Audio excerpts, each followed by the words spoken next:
What happens when a handful of British commandos go deep behind enemy lines, with nothing but explosives, courage and no way out? This isn't a Hollywood movie. This is the untold story of Operation Houndsworth, one of the most audacious special forces missions of World War II. In the shadows of history, as the world braced for the D-Day landings, a new kind of soldier was being forged in the fires of war. The Special Air Service, or SAS, wasn't like any other unit. Their founder, David Sterling, envisioned small, elite teams that could strike like ghosts, deep within enemy territory. Their motto, "Who dares wins." Their tactics, unconventional, swift, and deadly. They were masters of guerrilla warfare, trained to live off the land, blend into the shadows, and wreak havoc with precision. Forget large-scale battles. The SAS playbook was about a few good men creating chaos far greater than their numbers. As Allied planners finalized the Normandy invasion, they faced a critical problem: how to stop German reinforcements, particularly the elite panzer divisions, from racing to the beaches and crushing the landing forces. The answer lay in the dense forests and rolling hills of central France. The plan was codenamed Operation Houndsworth. Its objective was brutally simple: parachute small SAS teams into the Dijon region, link up with the French resistance, and cripple the German war machine from within. They were tasked with severing the main railway lines, the arteries that would carry German troops and supplies to the front. It was a high-stakes gamble.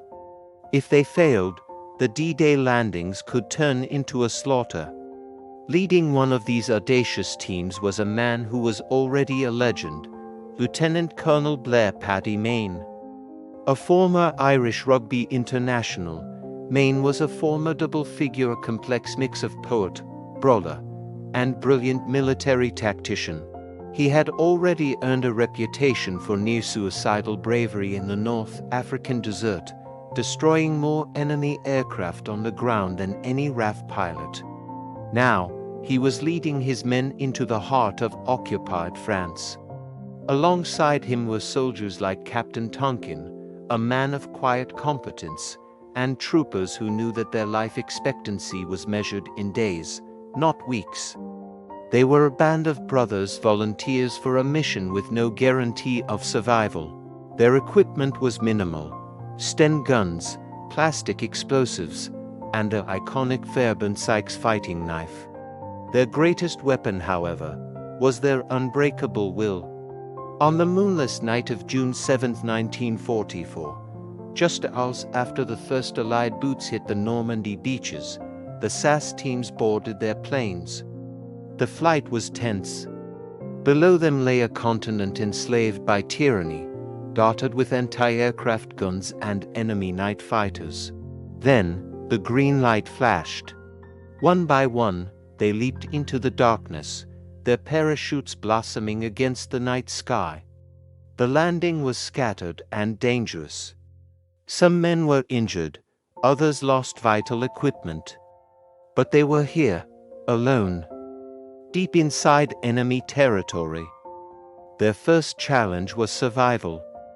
They had to navigate unfamiliar terrain, evade German patrols that were everywhere, and find their local contact, the Maquis, the brave men and women of the French resistance. Life behind enemy lines was a constant state of tension. Every rustle of leaves, every distant engine sound, could mean discovery and death. The SAS troopers lived in makeshift camps deep in the forests, moving constantly to avoid detection. Food was scarce, often supplied by courageous local farmers who risked execution to help them. The Maquis provided invaluable intelligence, shelter, and manpower. They knew the land, the German patrol routes, and which railway official could be trusted. Together, this hybrid force of British commandos and French freedom fighters began their campaign of sabotage. Their primary targets were the railway lines connecting Germany to Normandy. The sabotage methods were ingenious and brutally effective. The men would sneak up to the tracks under the cover of darkness, often within earshot of German guards. Using a device called a time pencil, a simple chemical fuse, they would place charges of plastic explosive known as loose bombs on the rails. The goal wasn't just to blow a hole in the track, which could be quickly repaired. They aimed for maximum disruption.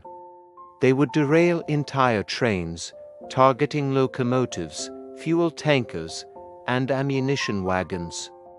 Imagine the scene: a silent forest, the faint sound of an approaching train, and then a blinding flash, a deafening explosion, followed by the catastrophic screech of twisting metal. The chaos they unleashed was immense, causing traffic jams that stretched for miles and forcing the Germans to divert precious resources to guard and repair their vital supply lines. The German response was swift and brutal. The Gestapo and SS units launched massive manhunts, sweeping through the forests, burning villages suspected of harboring the saboteurs, and executing civilians. The SAS troopers and their WWII allies found themselves in near-constant firefights. There were countless close calls. One diary entry from an SAS trooper recounts lying flat in a ditch for hours as a German patrol passed just feet away, their dog sniffing the air. Another tells of a frantic ambush on a German staff car, a flurry of Sten gunfire, and a desperate escape back into the woods. Paddy Mayne himself led many of these attacks, his towering presence and calm under fire inspiring his men. He seemed to have no fear, often being the first into the fight and the last to leave. The impact of Operation Houndsworth was staggering. Over 3 months, the small SAS teams, with the help of the WWII, conducted over 22 major railway demolitions. They completely severed the main line between Paris and Dijon multiple times, derailing dozens of trains. They attacked German convoys, destroyed bridges, and tied up thousands of enemy troops who were desperately needed elsewhere. Declassified reports confirm that the constant sabotage significantly delayed the arrival of the elite 2nd SS Panzer Division Das Reich in Normandy. Those crucial days bought the Allies time to consolidate their beachhead. The handful of men dropped into the darkness had helped change the course of the battle, and perhaps the war itself. But their victory came at a great cost. Many SAS soldiers were killed in action or captured and executed, in direct violation of the Geneva Convention. Their French resistance comrades suffered even heavier losses. As Allied forces finally broke through and liberated the region, the surviving members of Operation Houndsworth emerged from the forest gaunt, exhausted, but unbowed. They were the ghosts of the battlefield, the unseen architects of a crucial victory. The story of Operation Houndsworth is more than just a tale of military daring. It's a testament to the incredible bravery of a few individuals who stood against overwhelming odds. These men were not just soldiers, they were shadows who fought a silent, lonely war, far from the headlines and the glory. Their sacrifices ensured that thousands of others on the beaches of Normandy would have a fighting chance. They are the forgotten heroes who operated alone, outnumbered, and against all hope, reminding us that sometimes the fate of many can rest on the courage of a few. If this hidden story moved you, hit the like button, subscribe, and turn on notifications. More forgotten heroes are waiting to be remembered. Thank you for watching.